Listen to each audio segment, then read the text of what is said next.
Ici, la voix de l'Amérique.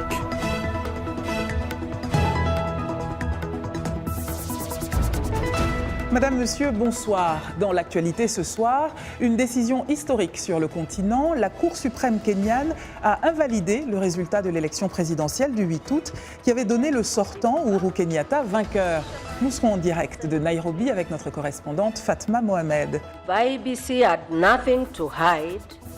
Au Rwanda, quel défi pour Paul Kagame? Le président est réélu avec 99% des voix pour un troisième mandat. René Lake sera avec nous pour une analyse. Barcelone, le jour d'après, au lendemain de l'attaque terroriste qui a fait 13 morts, un premier suspect a été identifié. Dili Diko, je serai en direct avec vous de la Maison Blanche. Aujourd'hui, on parle de la controverse qui a suivi les événements de Charlottesville. Yacouba Ouedraogo avec vous pour l'actualité sport. Aujourd'hui, on parle CAN 2019, rejet de l'appel de Ronaldo, Mercato et Afrobasket Dames. Et puis une peintre camerounaise dans notre série Étoile de la diaspora, son obsession, magnifier l'Afrique. Interested in going back home.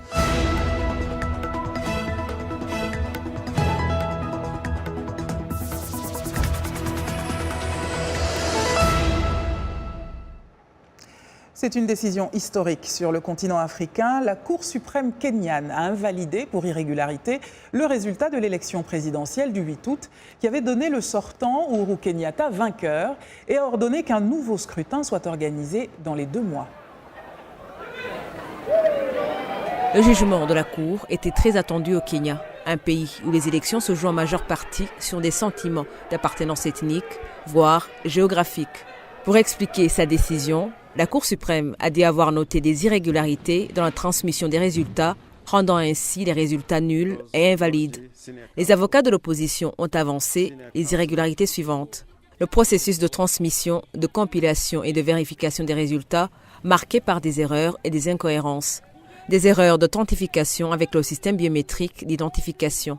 La rétention des résultats par la commission électorale, qui a tardé à publier de nombreux procès-verbaux de bureaux de vote et circonscriptions, les valables légalement. En rendant son verdict, la Cour suprême a annoncé la tenue d'un nouveau scrutin présidentiel le 17 octobre prochain. Les cris de joie des partisans de l'opposition retentissaient dans le centre de la capitale, Nairobi. Raila Odinga a aussitôt fait savoir qu'il n'avait aucune confiance en la capacité de la commission électorale à conduire une nouvelle élection, un organe que le président de la Cour suprême a mis en cause en affirmant qu'il avait échoué, négligé ou refusé de conduire les élections en accord avec la Constitution. C'était un reportage de Fatma Mohamed. Fatma qui est avec nous. Bonsoir Fatma, vous êtes notre correspondante à Nairobi. Quelle est l'ambiance après cette annonce ? L'annonce de la Cour suprême a été accueillie par des cris de joie des partisans de Raila Odinga et de sa coalition, la Super Alliance Nationale, qui est à l'extérieur de la Cour suprême. Le quartier était quadrillé par un important dispositif policier avec des camions anti-émeutes, mais il n'y a eu aucune violence. Ici à Nairobi, la plupart des Kenyans sont dit très surpris par le verdict de la Cour suprême, suite au rapport des observateurs internationaux qui avaient jugé ces élections crédibles. Personne ne s'attendait à ce que la Cour suprême annule les résultats de cette élection. Raila Odinga parle d'un jour historique pour le peuple kényan et précise que l'invalidation d'une élection présidentielle par un tribunal est une première sur le continent. De leur côté, les avocats du président Uhuru Kenyatta qualifient cette annulation par la Cour suprême de décision très politique, mais disent aussi qu'ils pourront vivre avec ses conséquences. Uhuru Kenyatta, lors d'une adresse ce matin en direct sur les chaînes de télévision, s'est dit en désaccord avec la décision de la Cour suprême, tout en affirmant la respecter. Il a demandé à tous les Kenyans de se serrer la main. Merci Fatma Mohamed. Élection toujours à présent, mais au Rwanda. Le président Paul Kagame a prêté serment aujourd'hui à Kigali pour un mandat de 7 ans.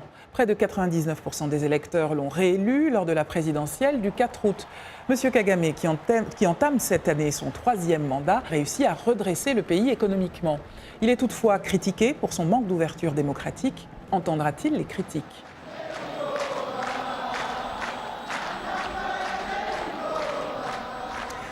Bonsoir René Lake. Bonsoir. Vous êtes analyste politique basé à Washington.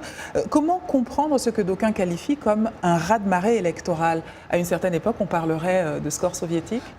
Score soviétique, score stalinien, comme on disait à une époque. Écoutez, si on regarde historiquement, ça reste un peu dans la logique de la situation. Déjà en 2000, Paul Kagame avait obtenu 95%. En 2007, il a obtenu 93%. Et là, maintenant, on est à 98,8%. Effectivement, ça semble aller en augmentant. Mais j'ai lu il y a quelque temps une de ses interviews où il disait qu'il pensait que ce serait son dernier mandat. À voir donc. Tout à fait. Quel bilan faites-vous des 2 premiers mandats de M. Kagame? Écoutez, c'est un cas très intéressant. Hein. C'est un cas d'école très intéressant, je pense, pour l'Afrique. D'abord, vous voyez, il y a, je crois, un nombre record de chefs d'État qui sont allés à son investiture. Hein. 17 chefs d'État, en fait, 16 chefs d'État et un vice-président, celui du Nigeria. Donc, c'était assez remarquable. Je ne me souviens pas avoir déjà vu cela en Afrique. Donc on peut dire qu'il y a non seulement une certaine popularité de Kagame au niveau des Africains, mais aussi en particulier des dirigeants africains. Au niveau de ses pairs. Au niveau de ses pairs. Je crois que c'est peut-être la capacité qu'il a à diriger son pays de main de fer qui lui donne une telle autorité. Mais plus sérieusement, je crois que ce qui est intéressant à voir, c'est que d'un point de vue positif, il y a quand même eu la stabilité, il a apporté la stabilité au Rwanda, dans un pays, comme vous le savez, où il y a eu quand même une grande instabilité pendant très longtemps, y compris même pendant la période d'Abiyarimana. Mais ensuite aussi, quand même, il y a une stabilité, il y a une croissance économique importante qui est réelle. Et il y a également la promotion des femmes. Je pense qu'aujourd'hui, le Rwanda est un exemple en Afrique, peut-être même dans le monde. Plus de 60% du Parlement est féminin. Ce sont des femmes. Voilà. Et 30%, plus de 30%, je crois 32 ou 33% du gouvernement est féminin. C'est absolument exceptionnel en Afrique. Et ça, je pense qu'on le doit à Kagame. Ça, c'est le côté positif. Maintenant, le côté challenging, alors là, on est plus... c'est les questions plutôt des droits de l'homme, la question des rapports à la presse, etc. Voilà. Merci beaucoup, René Lake. Je vous en prie.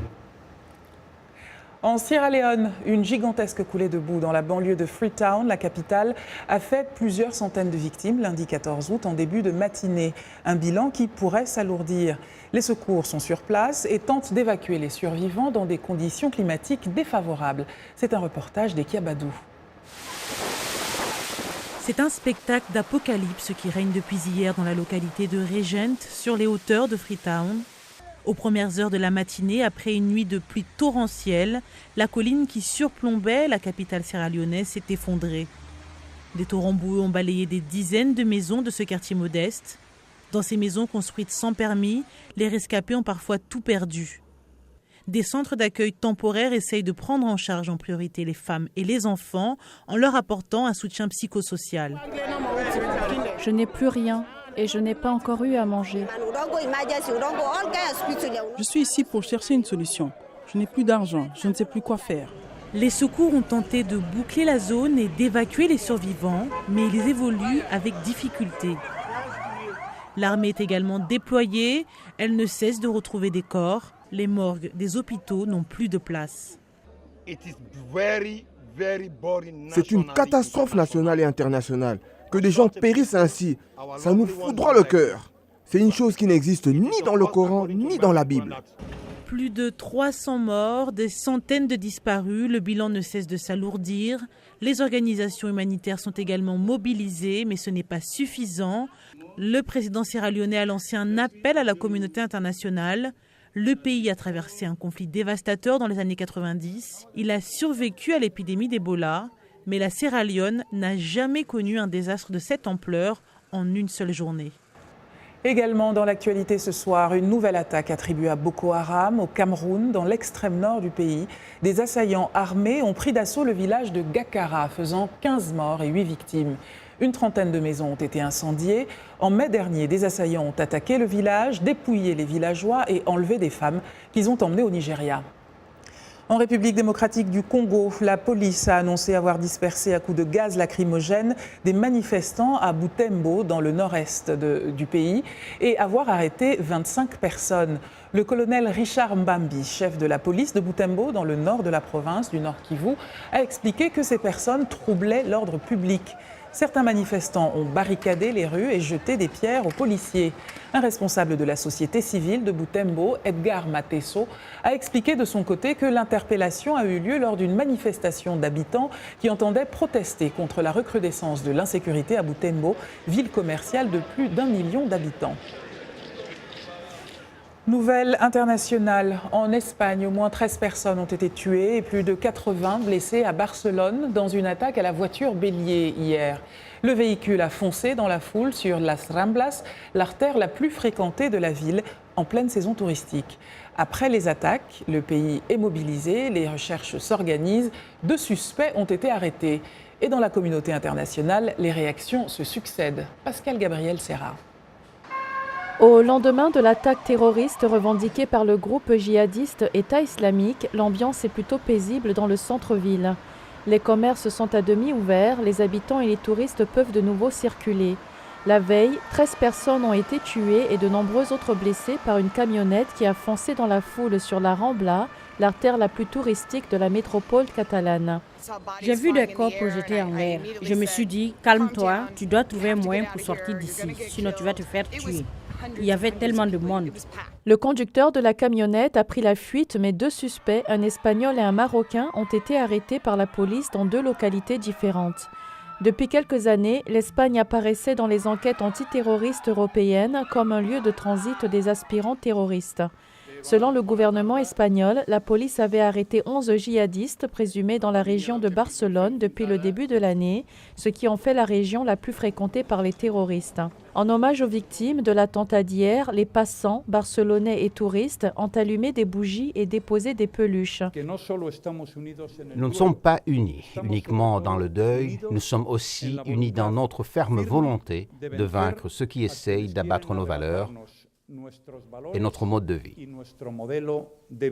De nombreuses personnes ont afflué dans les hôpitaux pour donner leur sang par solidarité. Tous sont unanimes, vivre dans la peur serait donner raison aux terroristes. Voilà pour ce que nous savons ce soir de cette attaque. Le temps d'une courte pause, LMA revient avec notamment les événements à Charlottesville. En plus de nos programmes sur FM et ondes courtes, La Voix de l'Amérique est en votre compagnie 24 heures sur 24 sur Internet. Jamena d'une trentaine de représentants d'un syndicat d'étudiants. Notez notre nouvelle adresse voaafrique.com.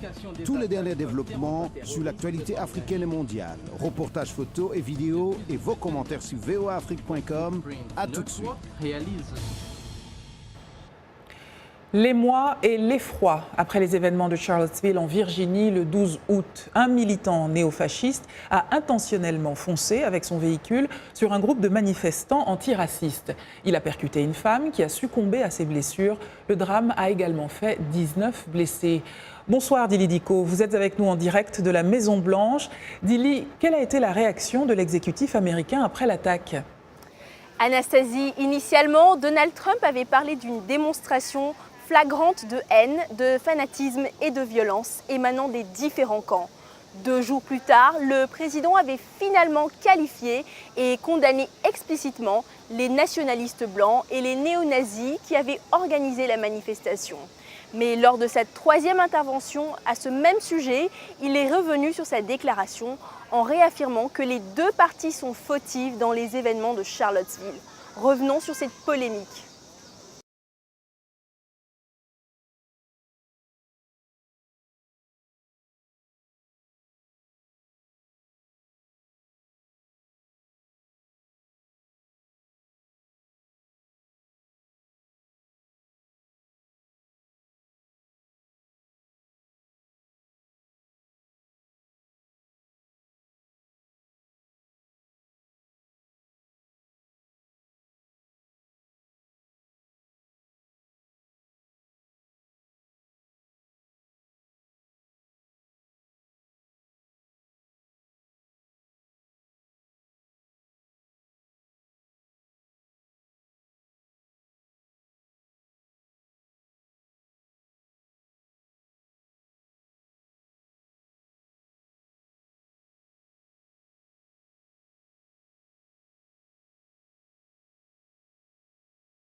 L'usage de la terreur est donc établi, mais la question aujourd'hui est de déterminer si cet acte était motivé par la haine envers un groupe particulier et s'il s'agit de racisme. La justice américaine ne s'est pas encore prononcée là-dessus. Une affaire à suivre. Merci Dili Diko. Restons aux États-Unis avec un reportage exclusif VOA Afrique. Cap sur le Texas, le long de la frontière mexicaine, l'un des lieux de passage pour les sans-papiers venus d'Amérique latine. Aux côtés des populations hispaniques, des Africains de plus en plus nombreux s'engagent eux aussi dans ce dangereux périple. Arzouma Compaoré et Enoch Fente ont été à leur rencontre. Fousseni Aboubakari Touré est béninois. Lorsqu'il quittait son village natal le 24 avril 2016, il était loin de se douter du long périple qui l'attendait. J'ai passé par Brésil jusqu'à Costa Rica. J'ai laissé Costa Rica plus de 5 mois. Après, j'ai l'entrée Endurance. J'ai traversé Guatemala. J'ai traversé Mexique. J'ai l'entrée États-Unis. Dans la forêt de Nicaragua, qui est plus difficile pour moi. On a fait 15 jours dans la brousse. Il y a des bandits. Ils nous ont agressés avec les fusils. Ils ont pris notre argent. On a l'entrée au Mexique sans de bagages. 11 personnes. Moi, avec un Nigérien qui est africain. Les autres sont haïtiens. Il y a une fille dedans.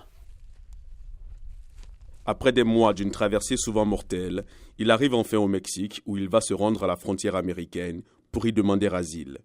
Mais de l'autre côté, c'est avec des chaînes qu'il sera emmené en détention. Les plus chanceux comme Fousseni sont souvent autorisés à poursuivre leur demande d'asile hors des centres de détention après avoir prouvé à un juge d'immigration l'existence d'une personne ou d'une organisation garante de leur prise en charge.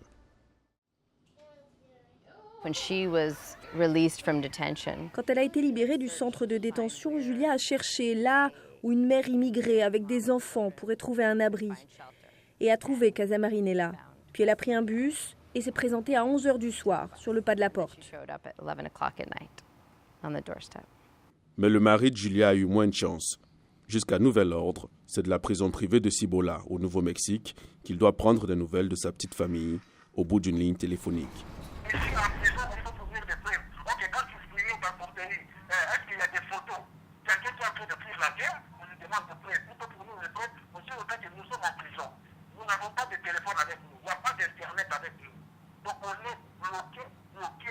Une situation douloureuse que Julia a du mal à supporter. Je ne sais pas comment mon enfant et moi nous allons vivre. On ne pouvait pas s'imaginer ce qui nous est arrivé. Mon mari est loin de moi. J'ai besoin qu'il sorte pour qu'on soit ensemble. Joyce a elle aussi connu la séparation avant de se retrouver dans le même centre d'accueil que Julia. Elle se souvient. Ils l'ont enchaîné puis ils nous ont simplement séparés comme ça. Marie criait, pleurait. Non, non, non, non. Lui n'arrêtait pas de répéter. Allez-y, je serai fort.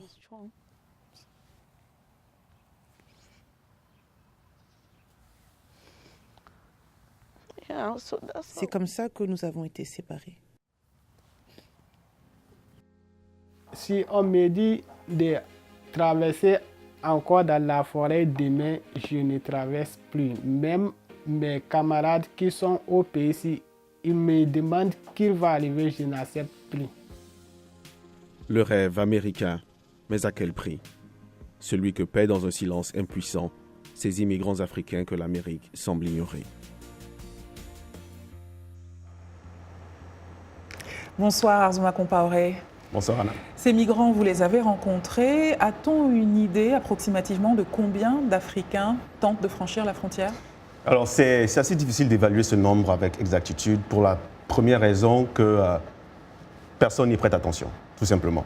Et la plupart de ceux qui viennent sont assimilés avec les latinos qui viennent. Donc c'est difficile même pour les agents d'immigration de pouvoir estimer avec exactitude ce nombre-là. Ce que l'on sait par contre, c'est qu'au moins 40 000 personnes sont dans les centres de détention chaque jour aux États-Unis. C'est un début d'estimation alors. Alors, mais quand on compare ça par exemple avec en 2015, il y avait au moins plus de 500 000 personnes qui soient réfugiées ou des personnes qui demandent l'asile qui étaient sur le territoire américain.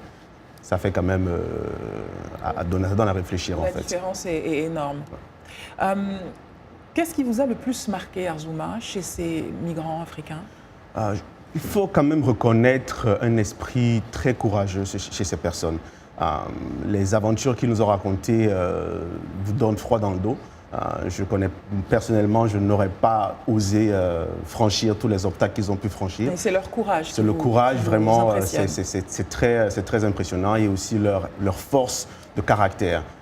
Ils sont prêts à tout et ils viennent aux États-Unis dans l'espoir d'être accueillis avec toutes les idéologies qu'on a sur le pays, c'est le pays de la liberté et tout.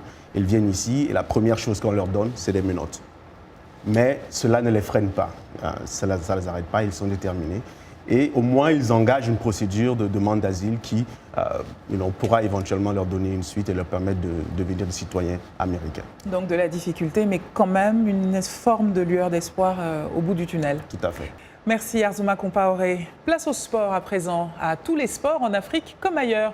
Bonsoir Yacouba Ouedraogo. Bonsoir Anna. On commence aujourd'hui avec la grosse interrogation sur l'organisation de la CAN 2019. Le Cameroun doit encore attendre pour savoir s'il va ou pas accueillir l'événement. La première mission d'inspection des futures infrastructures de la CAN a été reportée. Un report dû au désistement de la compagnie d'Audi qui devait accompagner la délégation de la CAF.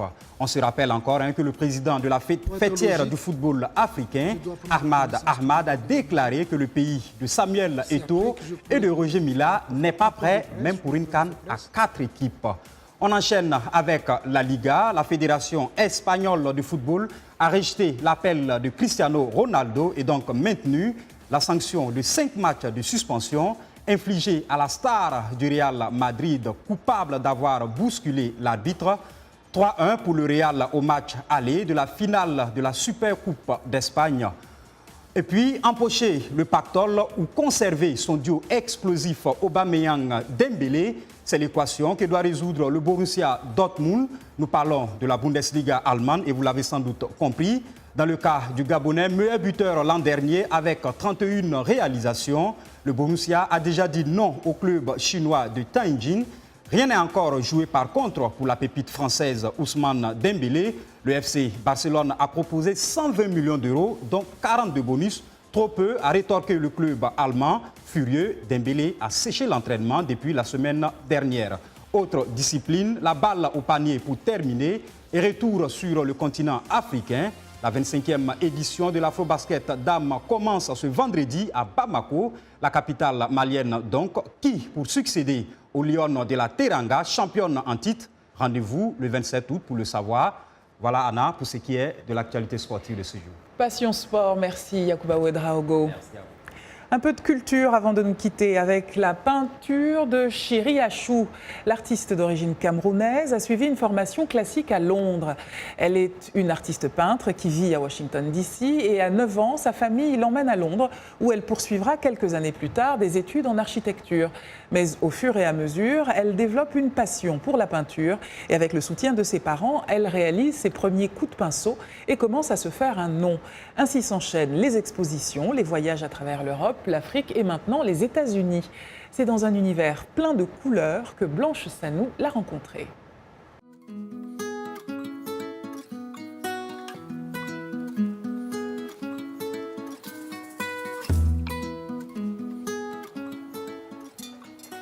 Derrière les tableaux de la peintre camerounaise Chéri Achou, il y a une personnalité, un talent, une vision et sa passion. Une passion nommée Afrique. J'aime peindre et éduquer les gens à travers la belle culture, la culture africaine. Donc, dans tout ce que je fais, j'essaie de montrer aux gens combien l'Afrique est magnifique. À travers mes tableaux, j'essaie de faire en sorte que les Africains puissent aimer rentrer chez eux et que plus de gens soient intéressés à le faire. Et le voyage, elle nous l'offre à travers ses créations, dont ces tableaux. C'est un symbole adinkra de l'Afrique de l'Ouest et c'est un moyen de communication qu'ils utilisaient il y a de nombreuses années. Et les symboles signifient quelque chose. Et être une femme, est-ce que ça veut dire quelque chose en peinture? Non, il ne devrait pas y avoir de différence entre un homme et une femme qui font de la peinture. Je me souviens quand j'étais au Cameroun et j'avais une exposition, les hommes s'exclamaient « Oh, vous êtes une femme !» Et je disais « Oui », parce qu'ils ne voient pas beaucoup de femmes peintres.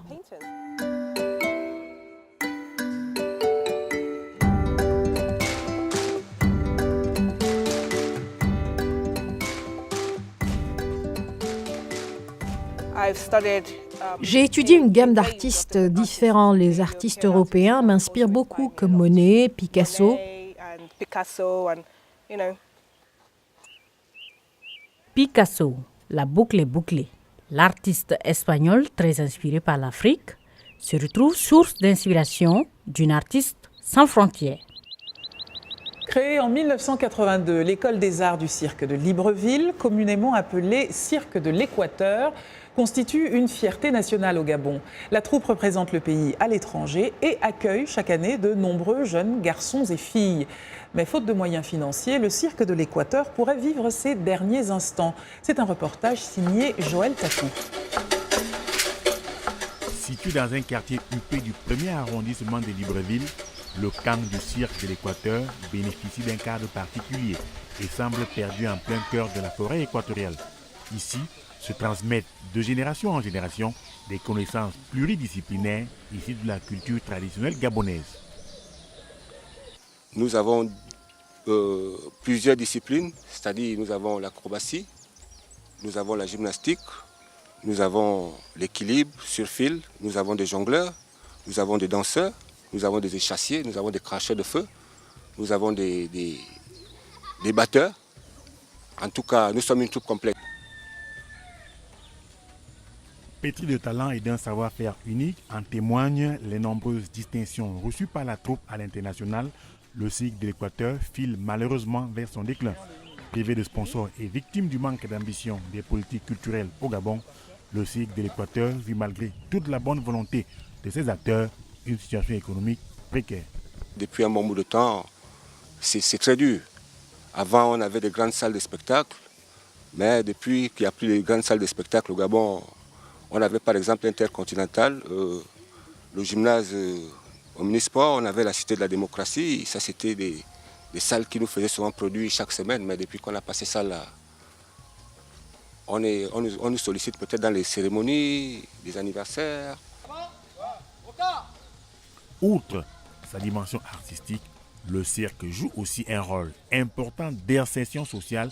En 35 ans, le cirque a accueilli de très nombreux jeunes désœuvrés et les a formés au métier du spectacle.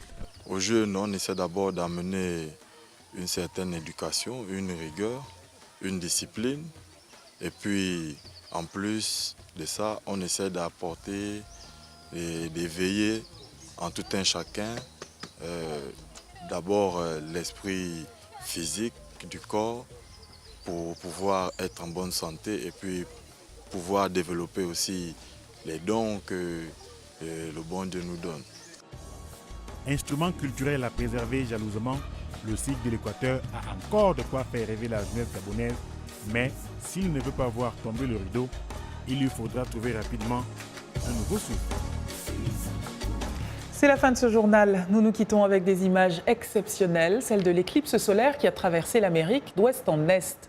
La Lune a bloqué les rayons du soleil et projeté son ombre sur des millions d'habitants pour le plus grand bonheur des Américains et des touristes. Merci de votre attention. Très belle soirée sur VOA Afrique.